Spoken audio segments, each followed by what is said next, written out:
All right, what's up, everybody? Good morning. Good morning. I apologize, I'm a little late getting on, but it was for a good cause. I just popped off a 90-minute talk with RJ Williams of Physical, talking about differential diagnostics for balance. So we're gonna put that out there on the next patient approved. We chatted for 90 minutes about, when somebody comes in and they've got dizziness and they've got that feeling of spinning, how do you differentially diagnose that? And it was just an incredible conversation. So I know you all are gonna love that. I'm hopping on a flight here in about a half hour, but hopefully I can edit that and possibly get it up maybe this evening. So anyhow, huge thanks to RJ. I see he popped on here for just an incredible conversation. He was up at like 4:45 in the morning. We're hammering this out because we're trying to get everything done before my plane flight. So anyhow, good to see everybody on PT on Ice. I want to talk today about how to recognize when a good idea, when a good product, however you want to look at this, right? When a good idea is a great one, because there's so many good ideas, right? And you got to really think about, when have you really struck gold? I mean, when have you come up with something that is really going to carry forward and be able to scale and be able to really be of value to a large amount of people? Like, what are some of the metrics you can use to identify that? And I would say two things right off the bat. And the first is a big key to effective selling, if you will. I know it's not a word we love in this profession, but at some point we have to get comfortable with that.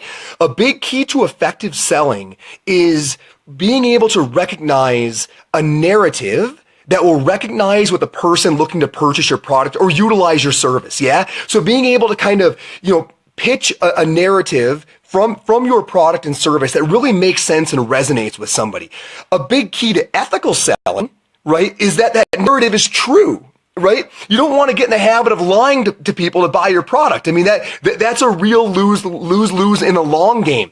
So a key to being effective is being able to tell a tale that makes sense to people, that intrigues them, that makes them want to look further, or come along with you. And a big key to being ethical is that the tales that you're telling are true.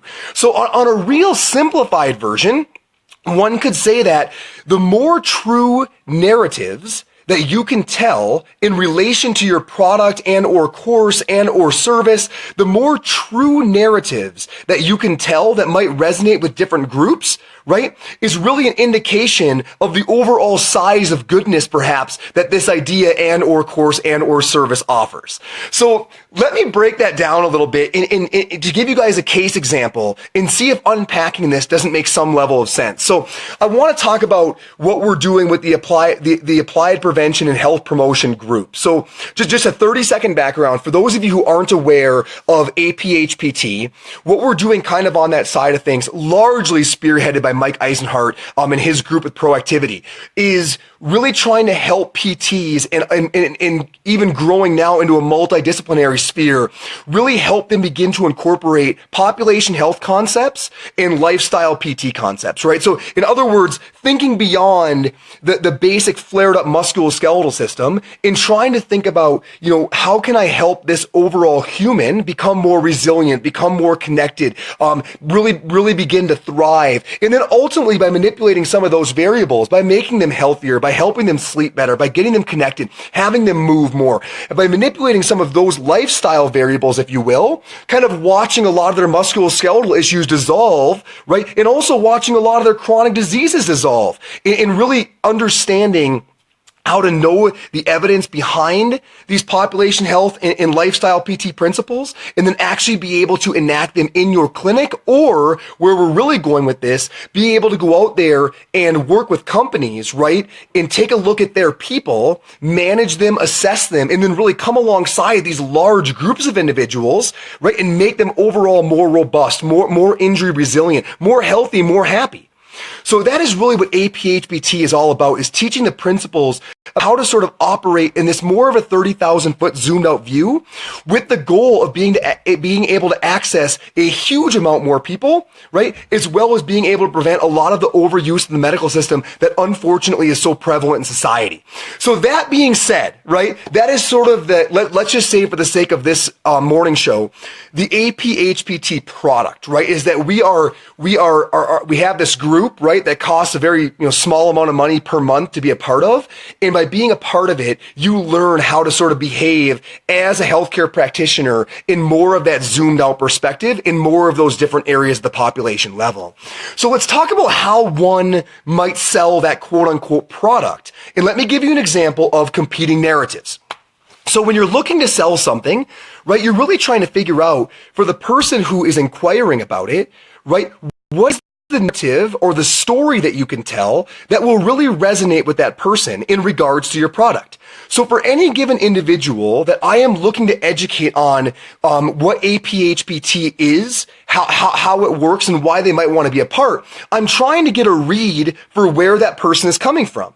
And once I figure it out, there's multiple competing narratives that I could pitch. So let me give you some specific examples. If I was going to try and quote unquote sell the APHPT product, different narratives that I could tell, all of which are true, all of which are going to resonate with a very different listener. Okay. The first is the ethical narrative, right? So one could argue that it's morally wrong to allow people, right, to get sick, to get unnecessary care, to get unnecessary treatment, to get things that are not needed when we knew better and have the information to access them earlier and come alongside them earlier and do much more low cost, low risk intervention at a different time point as opposed to allowing them to spiral down that path. Right? There's a real ethical argument that this way of accessing people and coming alongside them is better than catching them later in the game. Additionally, when you go into a company, and this is, personally one of the things that I love most about what we're doing with APHPT and proactivity, when you get access to a company, you get access to everybody. I mean, once you're in, you're in. Doesn't matter what insurance they have. Doesn't matter how old they are. Doesn't matter if they know about PT and whether or not they're fluent with current technology. None of that matters. You get access to everybody. There is a positive ethical component to being able to come alongside everybody and everyone in that group having access to your knowledge and services. So again, from multiple different perspectives, there's a real moral component to the way that APHPT is doing business. And that narrative is going to really resonate with some people. But there's so many more, right? So B, there's the logical narrative, right? And there's folks out there that it really bothers them that the way we're doing things doesn't make a lot of sense. Like, why are we letting people get so sick and then having to rush in with all of these hugely expensive resources to try and basically pull them out of drowning water? Why are we not intervening earlier where it's less costly, less burden across every resource, right? It just makes more sense. Even when you get away from the moral aspect, this way of doing business at the population level for society is more logical. And there are some people out there that are very logical beings, and that logic narrative is really going to resonate with them. But there's others. There's the profit narrative, right? We're seeing large companies dumping more and more resources into prevention and health promotion because they know that is where the numbers are showing they are getting their maximum ROI. So, and I know this personally working in Northern Colorado, that companies are getting very hip to the fact that a healthy workplace is a competitive advantage. And in response to that, they are putting significant budget allocation towards maintaining a healthy workforce, which means there's significant finances becoming available for individuals who know how to go to these companies and tell this story and engage in their workforce in this way. And that is in direct contrast to third-party payment and some of the traditional challenges that we're seeing that, if anything, are only getting tighter.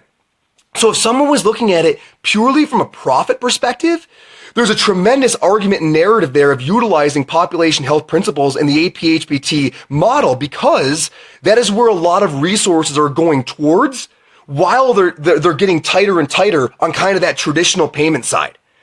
Additionally, if you're thinking just profit, scale is much more possible with a population health model, right, than it is with a one-on-one model. Because the reality is, if you look at managing a population, one PT, one DC, one MD, one OT, one nurse can manage way more people, right? If you do it properly, you do it early, can manage way more people than they could ever manage if they have to be there one-on-one. So again, the ability to zoom out and start looking at this in how can I survey an entire population and recognize when problems are going to happen. You can do that at tremendous scale compared to sitting back and saying, well, once problems do happen and the waters are muddy and things are rough, now we have to swarm in there and actually spend an hour one-on-one figuring out what's going on. That latter model is not scalable because it is entirely dependent on your ability to be in person doing a really deep dive to try to basically rescue somebody, as opposed to leveraging technology and leveraging data and leveraging relationships to recognize where is something going wrong in this much larger system. So again, from a profit narrative, right, there's a real argument here that resources are going in this direction and the possible scale of looking at things this way is much larger. So if you're talking to someone who really is looking at it from a dollars and cents perspective, there's a very good profit narrative that one could tell in trying to sell the APHPT brand.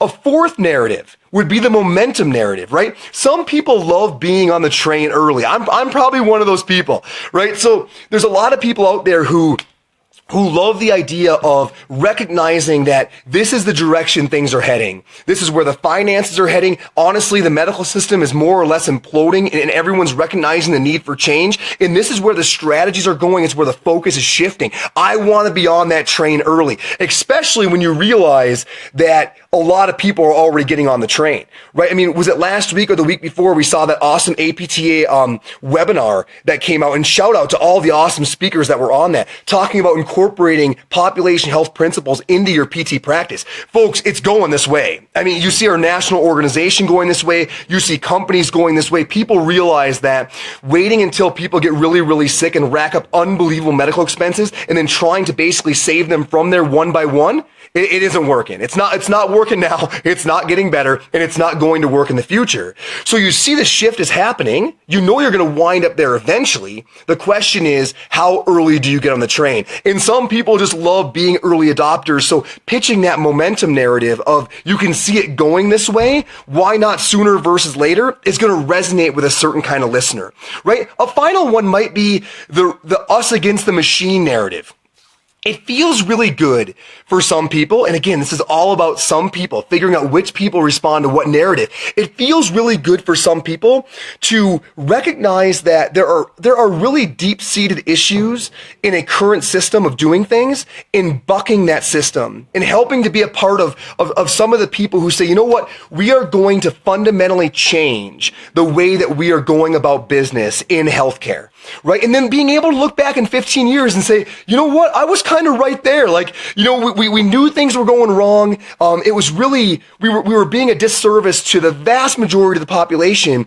And I was one of the core group who kind of recognized that and really stood up against that and kind of raged against the machine. Like, there are some people that really gets their juices flowing. You know what I'm saying? So the point is, these are all different narratives that you might sell if you're trying to bring awareness and sell the APHPT brand. You might talk about how ethically it really, really makes sense, and that's going to resonate with some people. And you might talk about how, God, just being logical and using common sense, this is a no-brainer, and that's going to resonate with some people. Some folks are looking to make some extra cash, and there's nothing wrong with that. In illuminating to folks that this is probably more profitable, not only immediately, but undoubtedly long-term, that's really going to pick some people's ears up, right? Then there's the momentum folks, right? And people who want to be on that train and on that bus early. And what's really going to resonate with them is hearing that train is leaving the station. And then there's the folks that want to rage against the machine. They're sick of how it's done and they really want to be a part of that principal movement. My point is, you guys, the reason I am so excited about the APHPT is because I look at it and I am shocked how many different honest, competing narratives that product has available to sell. And it excites me for a number of reasons. Number one, I immediately know that it's sellable because there's a lot of folks that are going to want to buy it because you're going to be able to pitch all these different narratives, right? And they're all true and they're all going to resonate with a different listener. So I look right at the fact of, is this going to work? And the answer is, yeah, it's going to work. Because there's so many different ways that you can look at this product and it's going to match out to someone's different belief and value system and they're going to want to be a part of it because it makes sense for them. But when I really know an idea is great, not good, is when I have multiple narratives that are very different, but very strong and all honest. And that is what I would ask you if you're trying to think to yourself, is my idea good or is my idea great?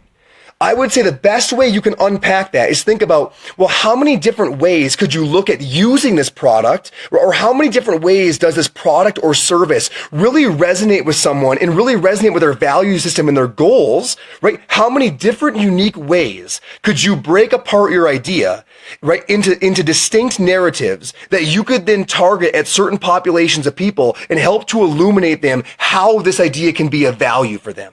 Right? And the argument here is the more of those competing narratives that we have, the more honest. This is extremely important. We are selling honest narratives only, right? The more honest narratives that you have, that you can piece apart, that you can help to get people to see why there's value, overall, the better the product. Now, here's the most common mistake in sales. And I'll wrap up with this because I know I've been talking for like 2 hours this morning. But I'm gonna wrap up with this. Once you realize that your idea is great, not good, and you realize that because you look at your idea and you're like, man, from so many different angles, right? One could use this product to really further what they're trying to do and really feel good about that, right? From a principles and values perspective. Boy, there's so many different ways that one could do that with this product. The most common mistake is not leveraging your pitch and not taking the narrative that really makes sense to an individual person inquiring and really helping them see it from that perspective. So what usually happens is that people get so excited about the narrative that they resonate with when they're developing a product that that's the only one they pitch. When in reality, a far more effective way would be for any individual person who's looking to buy from you or to work with you, try to figure out why are they interested and what might make them more interested and what aspects of my product, service, etc. could I maybe highlight to further their interest and help them realize we have a match here. And again, the more competing honest narratives you have that you can help to pick from to meet that person where they are, the better your chance of converting the sale. So that's what I really want you all to think about. Do I have a good idea or do I have a great one? My argument would be the more honest narratives you have that you can utilize to nuance your overall delivery and conversation with a prospective purchaser, the better idea that you have. This is why I know APHPT is great, not good, because there's so many different competing narratives that are honest, all of which are deeply resonating with an individual coming from a very different perspective. So I know that we can sell to people that have widely different motivations and perspectives and meet their needs in every single aspect. The more true narratives you have, the better your product. I hope you guys enjoy that. I am out of here. I got to get to Milwaukee. I'm doing a cervical spine course, going to Marquette University and hanging out in Milwaukee all weekend. I'll see some of you all there. Have an absolutely killer Thursday. Take care, guys. Have a great weekend. RJ, if you're still on, man, thanks so much for your hour and a half this morning. I haven't had that much fun in a long time. Cheers, everybody.